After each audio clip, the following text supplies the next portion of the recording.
कौन बनेगा नेता। नगर निगम के चुनाव पास आने वाले थे।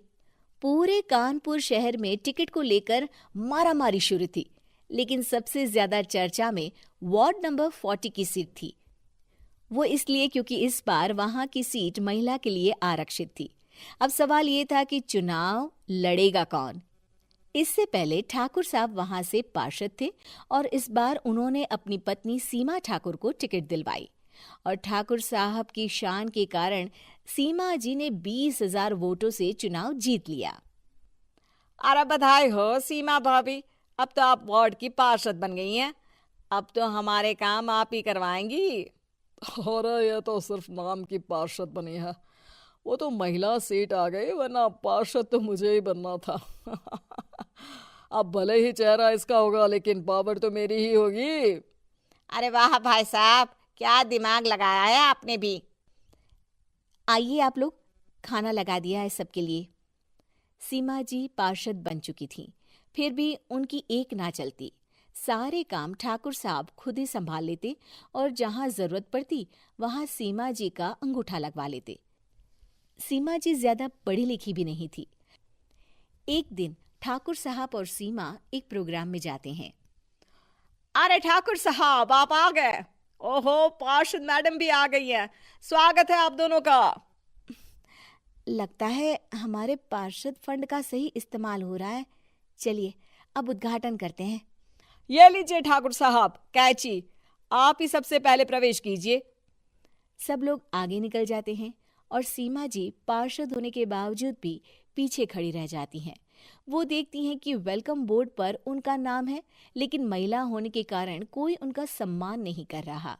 अगले दिन एक आदमी उनके घर आता है। अरे ठाकुर साहब नमस्कार।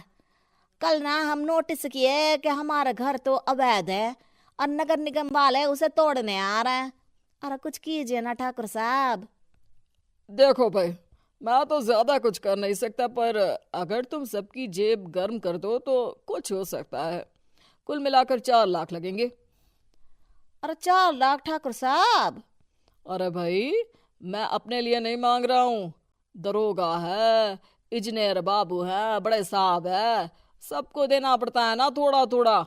बोलो है मंजूर? तभी वहां अचानक सीमा जी आ जाती हैं। अरे ये आप क्या कर रहे हैं?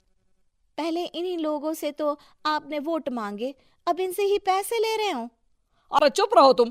तुम्हारा काम है सिर्फ अंगूठा लगाना, तुम वही किया करो। मुझे दूसरे काम तुम मत सिखाओ, समझी?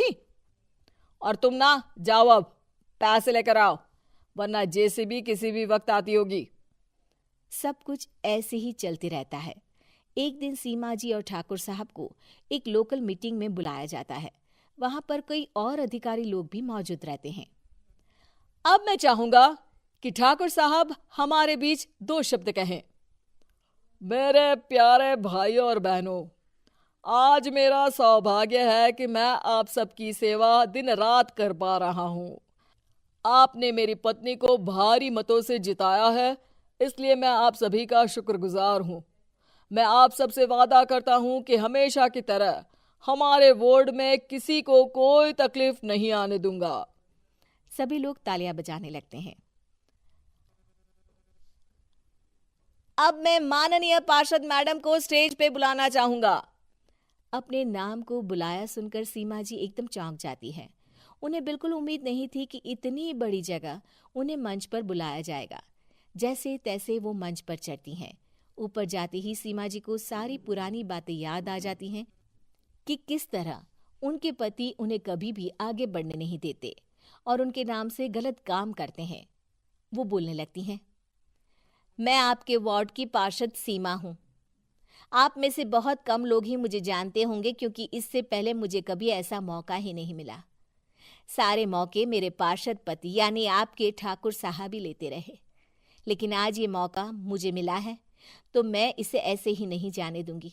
मैं आपको ये बताना चाहती हूँ कि आपके ठाकुर साहब मेरे नाम की आड़ में गैर कानूनी काम करते हैं, जिस पर अंगूठों के निशान मेरे होते थे।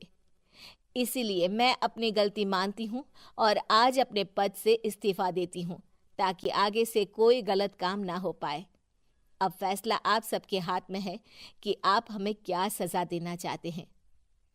सीमा जी की बातें सुनकर ठाकुर साहब के चेहरे का रंग उड़ जाता है और वो शर्म से मुंह नीचा करके वहां से चले जाते हैं और पद से इस्तीफा देकर ही सही सीमा जी अपने आप में आत्मविश्वास महसूस करती हैं।